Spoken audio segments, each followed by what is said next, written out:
Welcome back. एक ऐसी सियासी कहानी जिसमें इक़्तिदार, इख्तलाफात और मकाफात अमल सब एक साथ नज़र आ रहे हैं। अडियाला जेल में कैद बानी पीटीआई और बाहर बिखरती हुई पार्टी।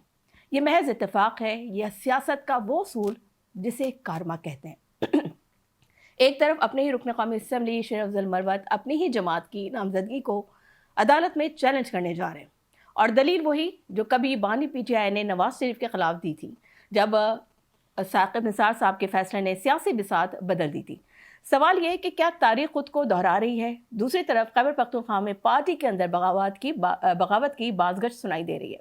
अपने करीबी साथी क़यादत पर उंगलियां उठा रहे हैं, लॉन्ग मार्च की धमकियां दी जा रही हैं, और ये तासुर मजबूत हो रहा है कि पार्टी के अंदर फैसला साजी का बहरान शिद्दत इख्तियार कर चुका है। और मंजर का सबसे अहम पहलू अडियाला जेल के बाहर वो खामोशी जहां दावे तो हजारों के होते हैं मगर हाजिरी चंद अफराद तक महदूद रह जाती है। क्या ये मकबूलियत का जवाल है या तंजीमी कमजोरी? आज हम पूछेंगे कि क्या पीटीआई अंदरूनी इख्तलाफात का शिकार होकर अपनी सियासी ताकत खो रही है? क्या लीडर से मुशावरत का बयानिया खुद अपने ही दलाइल के बोझ तले दब रहा है? और सबसे बड़ा सवाल, जो लोग जेल के बाहर जमा नहीं हो पा रहे, क्या वो लाहौर में ताकत का मुजाहरा कर सकेंगे? बिल्कुल नाज़रीन, यही आज का मिलियन डॉलर सवाल, और इसी पर होगी आज की गुफ्तगू। अपने पैनल से आपका मैं तारुफ कराती चलूँ। हमें ज्वाइन किया है पीटीआई से मेंबर नेशनल असेंबली हैं अली बुखारी साहब। बहुत शुक्रिया सर आपका, आपके कीमती वक्त का। आपको वेलकम कहेंगे शो में। साथ ही साथ हमें ज्वाइन किया है एनालिस्ट हैं सफ़ीना खान साहिबा। सफ़ीना साहिबा, आपका भी बेहद शुक्रिया, आपको भी वेलकम कहेंगे शो में। शकीला वहीद जो कि रहनुमा पाकिस्तान पीपल्स पार्टी हैं, उन्होंने भी हमें ज्वाइन किया है।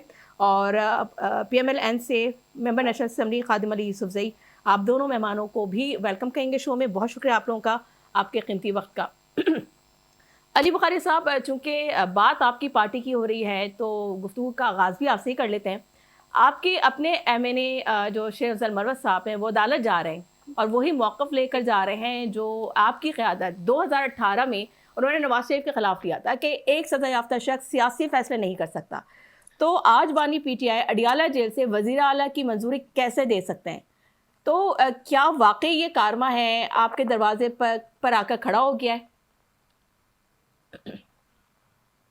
ना आपका देखिए सना, सबसे पहली बात तो ये है, शेर अफजल मरवत साहब का अब हमारी पार्टी से कोई तल्लक नहीं है। उसको इमरान खान साहब और हम सब ऑन कर चुके हैं, और मेरा ख्याल है उनकी हद तक इतनी बात कर देना काफी है।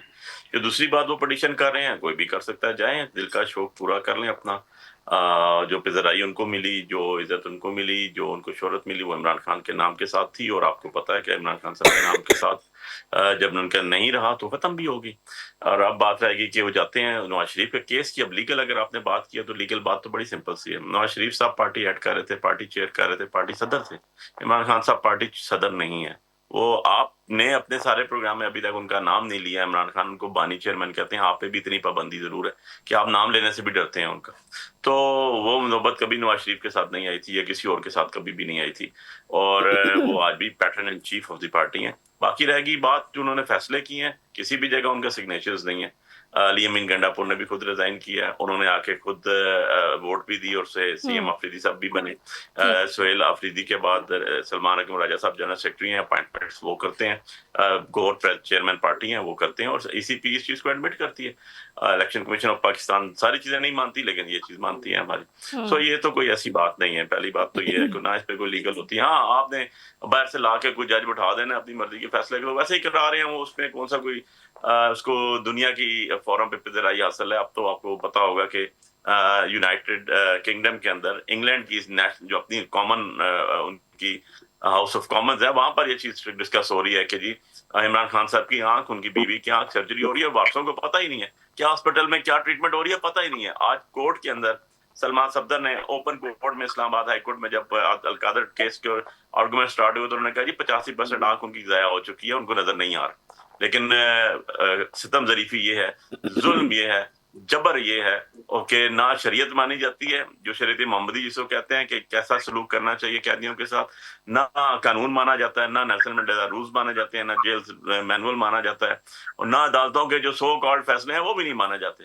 तो ऐसी सूरत हाल के अंदर अगर ट्रीटमेंट, मेडिकल ट्रीटमेंट भी नहीं हो रही, तो आप कुछ बेहतर अंदाजा लगा सकते हैं कि किस जगह हम पहुंच चुके हैं, किस जगह ये सो कॉल्ड हारे हुए लोगों की जो पार्टी थी 17 सीटों की कहां तक लेकर आ चुके हैं और इससे आगे मुल्क के लिए क्या है, मुल्क की आवाम के लिए क्या है, सबको नजर आ रहा है। आप आज रात को वज़ीर-ए-आज़म जो बहुत भारी भरकम पत्थर वज़ीर-ए-आज़म साहब के हाउस में पहुंच चुका है, जो सर दिल पे रख के फिर दोबारा पेट्रोल कीमतें बढ़ाएंगे, वो भी पता लग जाएगा। ये चीजें भी क्लियर हो जाएंगी। ठीक है, हमारे साथ शकीला वहीद साहिबा मौजूद हैं जो कि रहनुमा पाकिस्तान पीपल्स पार्टी हैं। शकीला साहिबा, आप farmer information secretary women wing PTI से आपका ताल्लुक़ था। आपने रिसेंटली जो है पाकिस्तान पीपल्स पार्टी ज्वाइन किया। क्या वजूहात थी, क्या ऐसे महरक़ात हुए, क्या ऐसा सिनेरियो बना कि आपका अपनी पार्टी पे से एतमाद ख़त्म हुआ और आपने जो है पाकिस्तान पीपल्स पार्टी का जो इंतखाब किया? जी, अस्सलाम वालेकुम सना, थैंक्स फॉर कनेक्टिंग मी। देखिए, ये फैसला मैंने कोई जल्दबाजी में नहीं लिया, ये फैसला मैंने बहुत सोच समझ के लिया, क्योंकि एज अ औरत, एज अ पाकिस्तानी, एक टाइम पे आके मुझे वाकई ये फील हुआ कि हम गलत सिमत की तरफ जा रहे हैं। जब मैं पीटीआई में गई थी तो इस ख्वाहिश और अप्रोच के साथ गई थी कि वहां मुझे नजरिया नजर आएगा। अनफॉर्चुनेटली जहन साजी किसी और तरफ चली गई, हमारा मकसद किसी और तरफ चला गया, हम ज्यादा आपस में लड़ते रहे, हम कहीं मुख्तलिफ महाजों पे लड़ते रहे और जो तरक्की और तालीम के सफर की तरफ हमने जाना था वो बात तो शुरू ही नहीं हुई। और जो औरत को पीपल्स पार्टी में मकाम मिलती है, पीपल्स पार्टी एक इंक्लूसिव अप्रोच के साथ चलने वाली पार्टी है। पीपल्स पार्टी एक ऐसी पार्टी है जो पूरे कौम को की नुमाइंदगी के लोग वहां पे मौजूद हैं। वो किसी खास माइंडसेट को फॉलो नहीं करती। तो वहां पे आके मुझे पता चला कि औरत को किस तरह का मकाम दिया जाता है। अनफॉर्चुनेटली प्रीवियस पार्टी में मैं वो गालम गलोच की सियासत और इसको not everybody is suppose to face that.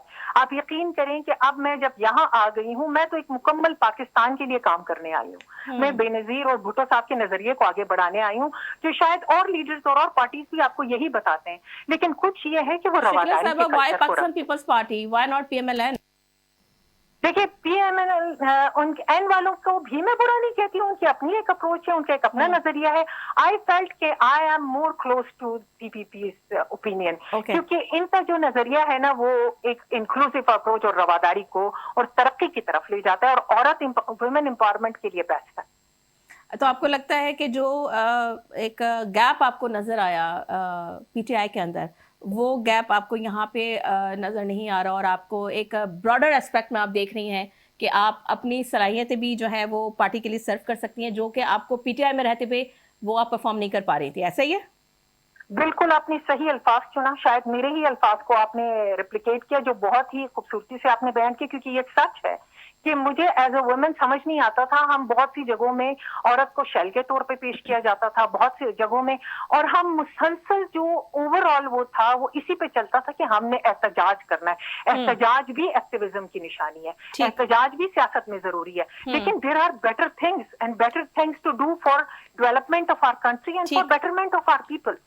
ठीक है। सफीना साहबा, आप भी गुफ्तगू सुन रही हैं, अली बुखारी साहब की आपने गुफ्तगू सुनी और अभी आपने शकीला वाहिद साहबा की गुफ्तगू भी सुनी। बहैसियत एक तज्ज़ियाकार, आप क्या समझती हैं कि इस वक्त जो पीटीआई है उसकी जो सियासत है, आपको लग रहा है वो उसकी सियासत दम तोड़ती नज़र आ रही है? क्योंकि हम देख रहे हैं कि पार्टी के अंदर धड़ेबंदियां भी हमें नज़र आ रही हैं, पार्टी के अंदर जो है एतमाद की जो है फ़िज़ा वो हमें ख़त्म होती नज़र आ रही है, पार्टी के अंदर हमें इल्ज़ाम तराशियाँ नज़र आ रही हैं और पार्टी के अंदर ही अपने ही लोग अपने लोगों के ही ख़िलाफ़ जो है वो एहतजाज और रैली की बातें कर रहे हैं। तो इस तमाम तर सूरत हाल में आप क्या देख रही हैं कि अपने ही जो पत्ते हैं वो हवा दे रहे हैं पार्टी को, और दूसरी बात ये कि लोग जो है छोड़ के जो है वो दूसरी पार्टी ज्वाइन कर रहे हैं, और क्योंकि इत्तलात ये भी मौसूल हो रही हैं, ज़राए ये भी हमें बता रहे हैं कि चौधरी परवेज़ इलाही भी वो शायद पाकिस्तान पीपल्स पार्टी ज्वाइन करने जा रहे हैं। क्या कमेंट करेंगी आप? Thank you so much for having me on your show. First of all देखिए, माजी में अगर हम जाएं तो इमरान खान साहब और उनकी पॉलिटिकल पार्टी तहरीक इंसाफ जो थी वो नवाज शरीफ साहब के खिलाफ गई थी, जो कोर्ट ने फैसला दिया। अब अगर इनकी अपनी पार्टी के ही लोग अगर इमरान खान साहब या तहरीक इंसाफ के खिलाफ जाते हैं तो डेफिनेटली आप ये यकीन रखें कि सेम पैटर्न का ही फैसला इनके हक में भी आएगा। कोई भी शख्स हो अपनी पार्टी के अंदर से उठ के एक अलग धड़ा बना सकता है और जिसके पूरे जो है वो इम्कानात मौजूद हैं। आने वाले दिनों में आप देखेंगे कि तहरीक इंसाफ के अंदर अभी भी बहुत सारे लोग जो है वो अभी हालिया क़यादत से खुश नहीं है। इवन के बानी पीटीआई जो इमरान खान साहब है उनके फैसलों से नाखुश हैं, क्योंकि ज्यादातर मेजोरिटी जो सियासतदानों की उन लोगों की है जो नस्ल दर नस्ल सियासत करते आए हैं, जिनका ओढ़ना बिछोना ही सियासत है। एक चंद लोग जो नए नए आए हैं वो तो जरूर इमरान खान का नाम लेके चैंटिंग करते हुए नजर आएंगे, लेकिन मेजोरिटी में मिच्योर जो सियासतदान है वो तहरीक इंसाफ का हिस्सा है। बायदा भी ये वो तमाम पॉलिटिकल पार्टी से इकट्ठा होकर तहरीक इंसाफ में आया है। तो ये कोई तहरीक इंसाफ के कोई जो सियासतदान है या इनके पार्टी मेंबर्स हैं, कोई वो आसमान से नहीं उतरे हैं या वो जमीन के अंदर से ऑल ऑफ अ सडन नहीं निकल आए थे, वो इसी सिस्टम का हिस्सा थे। हमारी पाकिस्तानी अवाम का एक बड़ा ही, मैं उसको खुशकुन पहलू कहूंगी कि जब भी कोई नया शख्स आता है उसको भरपूर तरीके से सपोर्ट देता है हमारी पाकिस्तानी जो कौम है। लेकिन जब वो देखती है कि अगर वो शख्स जो है वो डीरेल हो रहा है, पाकिस्तान के खिलाफ काम कर रहा है या पाकिस्तान के इदारों के खिलाफ काम कर रहा है, तो वो उससे अपना डिस्टेंस करना शुरू कर देती है। इमरान खान साहब को भी वो मोहब्बत मिली, लेकिन इमरान खान साहब ने शायद उसको अपनी ईगो पे ले लिया। उन्होंने समझा कि शायद वही आखिर कुल है, शायद वही खुदा ना खास्ता इस पाकिस्तान को रूल कर सकते हैं, ये अवाम सुबह शाम दिन रात उनके लिए खड़ी रहेगी। वो भूल कर गए, एक्चुअली वो देख नहीं पाए कि पाकिस्तान की जो अवाम है वो प्रो पाकिस्तान है, वो प्रो पाकिस्तान की मुसल्लह अफवाज के है। कभी भी हमारी पाकिस्तान की जो अवाम है वो पाकिस्तान की मुसल्लह अफवाज के खिलाफ नहीं गई है। इमरान खान को सपोर्ट करने वाले कौन थे? जो माजी में हमारे जनरल परवेज मुशर्रफ साहब थे, उसका पूरा चंक उनको सपोर्ट करने वाला जो एक हल्का जो प्रो एस्टैब्लिशमेंट था, उन्होंने पीटीआई को ज्वाइन किया था। तो जब इमरान खान साहब ने अपनी राहें जो है हमारी मुसल्लह अफवाज के खिलाफ ले जाने की कोशिश की या उनको वर्गलाने की कोशिश की, तो जो मुहब्बे वतन पाकिस्तानी है वो थोड़ी देर के लिए तो रुकता है, लेकिन ज्यादा देर के लिए उसको वापस वहीं जाना होता है जहां से उसका ताल्लुक होता है। आप मेजोरिटी में देखें, कोई भी आप जज्बाती होते हैं, अब आज वो कहाँ है वो वोटर सपोर्टर जो इमरान खान साहब के लिए निकले थे? चंद टिकटॉकर आपको कभी लंदन की सड़कों पर नजर आएंगे और आप अडयाला जेल के बाहर आपको कोई दूर दूर तक नजर नहीं आता है। सोशल मीडिया के ऊपर पेड कैंपेन जरूर चलाई जाती है, लेकिन प्रैक्टिकली तौर पर जो है वो ग्राउंड पर लोग नजर नहीं आते हैं। ये हार्श रियलिटी है। माजी में भी इसी तरह से सियासतदानों ने सीखा कि उनका एजेंडा इटसेल्फ नहीं चल सकता, उनको वो फैसले लेने होंगे जो पाकिस्तान की आवाम के लिए बेहतर होते हैं। तो इमरान खान साहब भी उसी क्या कहते हैं मैं चक्रव्यूह से घूम रहे हैं। वही कर्मा जो ये पहले लोगों को जेलों के अंदर बंद करके फख्र महसूस करते थे, पाकिस्तान से बाहर जाकर लोगों को कहते थे कि मैं इनकी जेल में से जाके एसी उतरवाऊंगा, मैं इनको गिरफ्तार करवाऊंगा। जब बेटियों को गिरफ्तार करवाया जाता था, जब बहनों को गिरफ्तार करवाया जाता था, तो इस एरा में तो इमरान खान साहब के ऊपर बड़ा हल्का हाथ है। उनकी बहनें भी माशाल्लाह से आजाद हैं, उनकी मिसेज भी अगर अंदर हैं, तो आपको भी पता है, मुझे भी पता है, तो शायद वो भी एक पैगाम रसाई का ही एक तरीका है। शायद वो भी वरना जेल में ना होती और उनके लिए एक स्पेशल बैरक बनाई गई, टोटली ब्रांड न्यू बैरक बनाई गई। तो इमरान खान को अंदर पूरी सहूलियत मिल रही है। अब आप जो बात कर रही हैं इमरान खान की पॉलिटिकल पार्टी का, यस, मुझे आने वाले दिनों में इमरान खान साहब की पार्टी टूटती हुई, टुकड़ों में बटती हुई नजर आ रही है। सोहेल अफरीदी के जाने के इम्कानात बहुत ही ज्यादा नुमाया है। इनकी अपनी पार्टी के लोग वापस आएंगे और वो टेक ओवर करेंगे तहरीक इंसाफ को। ठीक है, पॉइंट टेकन। कादिम यूसुफजई, आपने गुफ्तगू सुनी, अली बुखारी साहब कह रहे हैं कि एक तो वो कह रहे हैं कि भी शेर अफजल मरवत की बात की कोई अहमियत नहीं है, लेकिन वो ये कह रहे हैं कि जी बानी पीटीआई की सेहत ख़राब है और हुकूमत जो है उनका इलाज भी प्रॉपर नहीं करवा रही, जबकि हमारे ज़रा ये बता रहे हैं कि हॉस्पिटल में उनकी ट्रीटमेंट भी हुई और डॉक्टर्स का कहना भी यही है कि उनकी सेहत बेहतर है और वो बिल्कुल जो है वो हशाश बशाश हैं। अलीमा बीबी भी हॉस्पिटल गई और वहाँ पे सलमान अकरम राजा साहब भी गए, लेकिन बड़ी ताज्जुब की बात है कि दोनों के आपस में मुलाकात भी नहीं हुई। जी बहुत शुक्रिया सना, किसी ने मुकाफात अमल की जिंदा मिसाल देखनी है ना, तो वो इमरान खान को देख ले। हम इस हद तक मैं अपने आप को खुश नसीब समझते हैं जितने भी लोग हैं कि जो किताबों में पढ़ते थे ना कि जो बोगे वो काटोगे, इसका मुशाहदा हम देख रहे हैं। इमरान खान जो है ये मुकाफात अमल की जिंदा मिसाल है। उन्होंने नवाज शरीफ के साथ जो कुछ किया था, अब उसका अपना एमएनए शेर अफजल मरवत जो है इनके साथ करने जा रहा है, और ये सारा जो है मुकाफात अमल है। वो जो है बहुत ज्यादा फाशिस्ट था, वो दांत जो है वो उसको जोर दे के जो है वो कहता था कि मैं फलाना को रुलाऊंगा, मैं उनको जेल में भेजूंगा। वो लोगों को गवर्नर ही देता था इस बात पे कि उन्होंने सिर्फ इतना गाया है कि जी नेक्स्ट स्टॉप अडयाला, यानी एक एफए पास शख्स को आप गवर्नर बनाते हैं सिर्फ इस बात पे। वो इतना फाशिस्ट आदमी था। जहाँ तक वो उसकी बात है, उसके इलाज की बात है, ये उसका हक है, एक सियासी लीडर है और उसको जो है जो जेल मैनुअल है उसके मुताबिक उसको ये हक दिया जा रहा है। इसमें कोई वो उसकी दो राय नहीं है, उसको वो हक दिया जा रहा है।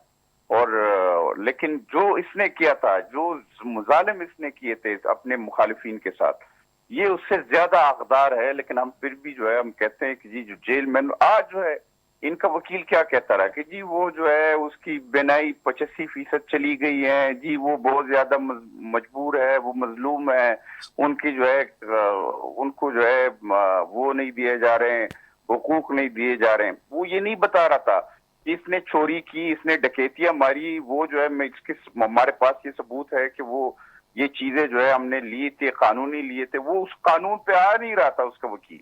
वो सारा जो है वो हमदर्दी की उस पे बुनियाद पे जो है वो इमरान खान को इक्वट करना चाहता है। अगर उनके पास कोई सबूत है, उसने चोरी नहीं की, तो आके वो आज अदालत को बता देते कि जी हमारा जो जिस बंदे को उनकी अपील पे वो था, उसमें पूरा केस उसने क्या वो लड़ा। उसने केस में यही लड़ा कि जी वो उसकी बिनाई 85% चली गई है, उसने मुझे ये कहा, 22 घंटे जो है कैद तनाई है। ये नहीं बताया कि जी इमरान खान जो है वो चोर नहीं है, और इमरान खान ने चोरी नहीं की, उसने जो है ये गड़ी चोरी नहीं की, उसने जो है ये हीरे जवाहरात नहीं लिए, उसने तोशाखाने से चोरी नहीं की, उन्हें 190 मिलियन जो है वो डकैतियां नहीं मारी, उसने तरेआम जो है अपने नाम पे 480 केनाल जमीन, 240 केनाल बनीगाला की जमीन, 250 केनाल जो है एयरपोर्ट की जमीन, और वो 10 करोड़ रुपए जो है वो जमान पार्क के घर बनाने के लिए 10 करोड़ जो है ये अलकादर ट्रस्ट के बिल्डिंग बनाने के लिए नहीं लिए। ये बात उन्होंने नहीं की। उन्होंने सिर्फ और सिर्फ हमदर्दी की बुनियाद पे वो बात कर रहा था कि जी इमरान खान जो है उसको आप इसलिए जो है रिहा कर दे कि जी उसकी जो है कैदी तन्हाई और उसकी बिनाई 85% चली गई है। अच्छा, अली बुखारी साहब, आप कह रहे हैं कि शेख अफजल मरवत जो है वो आप लोग उनको ओन नहीं कर रहे। अहमद खान नियाजी को तो आप लोग ओन करते हैं ना, क्योंकि बहुत करीबी साथी हैं सोहेल आफरीदी के, और वो जो हैं पूरी पार्टी क़यादत के खिलाफ KPK में 8 मई को लॉन्ग मार्च करने जा रहे हैं, और वो इल्ज़ाम लगा रहे हैं कि पूरी जो लीडरशिप है PTI की, वो उन्होंने बानी PTI को फुटबॉल बना के रखा हुआ है, और उनसे कोई रोड मैप अगर पूछा जाए उनसे तो किसी के पास कोई रोड मैप मौजूद नहीं है। और जब उनसे बात की जाती है तो वही कहते हैं कि सोहेल अफरीदी जो है वो अडियाला जेल पर जो है वो डाल देते हैं, कोई बात अगर उनसे पूछी जाए, और वो अचकजई की तरफ भेज देते हैं। तो सर पार्टी के अंदर चल क्या रहा है? आप किसी को ओन नहीं कर रहे, जिनको ओन कर रहे हैं उनकी बात को तो आप एक्सेप्ट करेंगे या नहीं करेंगे? अपनी पार्टी के लोग अपने ही लोगों के खिलाफ लॉन्ग मार्च करने जा रहे हैं। देखिए सना, पहली बात तो यह है कि के साथ और बहुत अदब के साथ थोड़ा सा मुझे आपके फॉर्मेट से शदीद की बात हो रही है। आप मुझसे पूछने के बजाय बाकियों से पूछ रहे हैं, ऐसा तो कभी नहीं होता। चलें आप कमेंट एक ले लें, आपने पूरी तकरीरें मुझे सुना दी, होपफुली कि आप मुझे उतना टाइम जरूर दे देंगी ताकि मैं 1 बाय 1 सारी चीजें जो मेरे बिल्कुल sir, take your time Ali Bukhari sahab, बिल्कुल आपको टाइम दूंगा। जी जी, और मुझे इतना टाइम जरूर दे दीजिए कि आप नहीं सर, बिल्कुल आपको पूरा टाइम दिया। आप नंबर 1 बात ये है कि मकाफात जो बोल रहा है, जिससे जो कुछ बोया है वो काटेगा तो जरूर, ये नहीं हो सकता कि वो ना काटे। और हम तो माशाल्लाह से उन लोगों को बर्दाश्त कर रहे हैं जो बाप बिहारा, बेटी बिहारी, भतीजा बिहारा, भतीजी बिहारी, और हार के 17 सीटें लेके बैठे हुए हैं और लोगों के मैंडेट चोरी करके बैठे हुए हैं। तो चोरों का इल्जाम क्या होगा वो तो अल्टीमेटली अल्लाह पाक करेगा, सबको नजर आएगा, इसमें कोई दूसरी बात नहीं। दूसरी बात मैं बता दूं, हमने नहीं जेलें काटी इनको थोड़ा शायद मैं तो पॉलिटिकल वर्कर हूं ना, तो हम तो पढ़ के भी आते हैं, सीख के भी आते हैं, देख के भी आते हैं। बात यह है कि मरियम बीबी ने 30 दिन जेल काटी, फरियाद तारपुर साहबा ने 31-32 दिन जेल काटी है, ठीक है। और वो दोनों पॉलिटिकल खवातीन थी, पार्टी लीड कर रही थी, पार्टी ओहदे थे उनके पास, टिकट देती थी वो, और खुद कॉन्टेस्ट भी किया इलेक्शन में। On the other side Bushra Bibi को 2.5 साल होने वाले हैं और उन्होंने कोई भी ऑफिस होल्ड नहीं किया, और उनके ऊपर किसी भी जगह कोई एलिगेशन नहीं है डायरेक्टली। उनके अंदर मानत का जो है आज भी जो हुआ वो क्या है, सिर्फ अबेटमेंट की बात की गई है, इसके अलावा डायरेक्ट एलिगेशन नहीं है। और पाकिस्तान की वाहिद खातून है जिसकी लेसर पनिशमेंट है, 7 साल से कम सजा हुई है, और उसकी अपील सुनने के लिए फिक्स ही नहीं हो रही 2 साल से। 2025 जनवरी की अपील और बेल पेंडिंग पड़ी है, फैसला तो बात की बात है, हो नहीं रहा। ये इस हुकूमत के करना में है। हमने नहीं की थी पनामा लीक्स, बाहर वो हुआ था पनामा लीक्स, हमारे दौर में नहीं था, उस टाइम वजीर आजम खुद नवाज शरीफ साहब थे, हमारे दौर में नहीं कन्विक्शन हुई थी, उस टाइम शायद खान अब्बासी वजीर आजम था। और पार्टी के अंदर जो धड़े होते हैं ना वो इस तरह होते हैं जैसे मरियम को नहीं माना था शायद खान अब्बासी ने और पार्टी छोड़ दी, जैसे जो निसार अली खान इनके तगड़े तरीन मिनिस्टर थे छोड़ दी, जैसे पीपल्स पार्टी के अंदर से नाहिद खान और सफदर अब्बासी जो बेनजीर भुट्टो शहीद की गाड़ी में थी और उनको छोड़ दिया। आज नजर आए कहीं आपको वो लोग? नहीं है। आज जरदारी साहब का धड़ा चल रहा है, आज मरियम बीबी का धड़ा चल रहा है। जो पोलिटिकल लोग होते हैं वो पोलिटिकल बात करते हैं, तो वो खाली जो है ना उसको खुश करने के लिए नहीं कुछ कहा जाता, ऑन मेरिट्स बेस्ड लेके बात करते हैं। हमारी पार्टी तो अवाम की पार्टी है। मैं आ रहा हूँ ना, मैं आ रहा हूँ आपके पास भी। हमारी पार्टी जो है वो पाकिस्तान की सबसे बड़ी पार्टी है। आज भी चारों सूबों में 265 सीट थी, 265 सीट के ऊपर 8-8, 10-10 लोगों ने टिकट अप्लाई किया। नून के 209 हल्कों में टोटल बनने थे पूरे पाकिस्तान से, और पीपल्स पार्टी के 200 भी नहीं थे।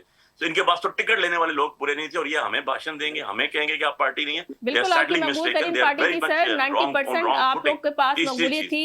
इमरान खान साहब के साथ सुन ले सर ना, आपने बाकियों को इंटरप्ट नहीं किया, मुझे भी इंटरप्ट ना कीजिएगा। अच्छा ठीक है, आप कमेंट कर लें फिर मैं आप ठीक। अब दूसरी चीज सुन लें, बिल्कुल मैं आपके सवाल को एड्रेस करने के लिए बैठा हूँ। सारी दुनिया सुन रही है, आपका प्रोग्राम चल रहा है, और जो मैं बात करूंगा आई टेक फॉर रिस्पांसिबिलिटी अगर इसमें एक लफ्ज भी आगे पीछे हुआ तो। Okay go ahead. Thing is के आप देख लें, इन्होंने कहा जी कि जो नवाज शरीफ के साथ ट्रीटमेंट हो रही है वो ट्रीटमेंट हो रही है। कौन सी ट्रीटमेंट? नवाज शरीफ के 50 रुपए के स्टाम्प पेपर पे 2 हफ्तों के लिए बाहर गया था, 4 साल लगा के आया, उसी फ्लैट्स में रह के आया जो मेफेयर में उनको जिनको एलिगेशन था, और आज तक रिसोर्सेज नहीं पता कि वो कहां से आए। अभी भी बता दें वो रिसोर्सेज जो उन्होंने नेशनल असेंबली के ऊपर खड़े होकर कहा था। जनाब जरदारी साहब को हमने जेल में नहीं डाला था, बेनजीर भुट्टो शहीद साहब को हमने जेल में नहीं डाला था, और ये जो हमें इखलाकियात के सबक दे रहे हैं, हमने नहीं नुसरत भुट्टो और बेनजीर भुट्टो के पोस्टर्स गलीज बना के उनको हेली से फेंके थे। जो आपकी असगर खान पटिशन है आईजीआई बनी थी और पीपल्स पार्टी का सारा मैंडेट चोरी किया गया था, यही नवाज शरीफ साहब उसके अंदर बेनिफिशियरी थे।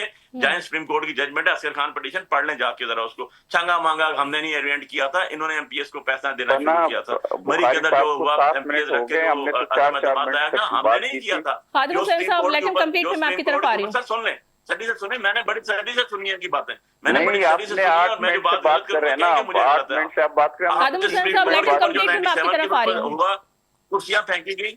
कुर्सियां फेंकी गई सुप्रीम कोर्ट के ऊपर। पाकिस्तान की तारीख का वाहिद एक वो था जिसके ऊपर पूरी बेनजीर भुट्टो शहीद जो है उनकी एक पूरी की पूरी प्रेस टॉक हुई कि इन्होंने जो सुप्रीम कोर्ट के ऊपर रेड जोन में घुस के बसें ला के फेंका गया। ठीक है अली बुखारी साहब, ये सारी जो चीजें आप बता रहे हैं मैं आपसे ये जानना चाह रही हूँ कि लेकिन ये सारी जो तमीद आप बांध रहे हैं सर, मुझे फिर इसका जवाब दे दीजिए कि अहमद खान न्याजी जो कह रहे हैं, वो जो लॉन्ग मार्च करने की बात कर रहे हैं अपनी लोगों के खिलाफ, तो आप उसको किस तरह देख रहे हैं? सुन लें जरा, सुन लें, मैं उधर ही आ रहा हूँ। मैं बिल्कुल आपका सवाल मुझे याद है और मैं उसी तरफ आ रहा हूँ। अगर आपको मेरी बातें अच्छी नहीं लग रही तो मैं उस साइड पे आ जाता हूँ। ये तो तारीख का एक ग्रुप है। सर मुझे क्यों नहीं अच्छी लगेगी? मैं आपसे जो सवाल कर रही हूँ, अहमद न्याजी साहब एक वर्कर है, अहमद न्याजी साहब एक वर्कर है। सुन लें, आपने सवाल मुझसे किया था, मेरी पार्टी का सवाल बाकी साहब से कर लिया आपने। मुनासिब होता है कि आप पेट्रोल का और जो नेशनल इश्यूज हैं वो बाकियों से डिस्कस करते हैं। मेरी पार्टी के तो मुझे रिप्रेजेंटेटिव मैंने जवाब देने हैं ना, मेरी बिहाफ पे कोई और तो नहीं दे सकता। But on the other side जो दूसरी बात आपको बता दूं, जो आपने अहमद न्याजी साहब की बात की, हमारे भाई हैं, मेरे बहुत करीब हैं, बहुत अच्छे वर्कर हैं, बहुत अच्छा उन्होंने पार्टी के लिए काम किया, बहुत डिटर्मिन है। बट मेरा प्रॉब्लम ये है भाई कि इमरान खान साहब ने लामा राजा नासिर साहब को और अचक जई साहब को दोनों को ये पावर दी, साथ सुहेल अफरीदी साहब को, कि वो डिसाइड करें चाहे नेगोशिएशन करनी है या चाहे हटकार करनी है। मैं वो शख्स था जो जेल से मैसेज लेकर आया।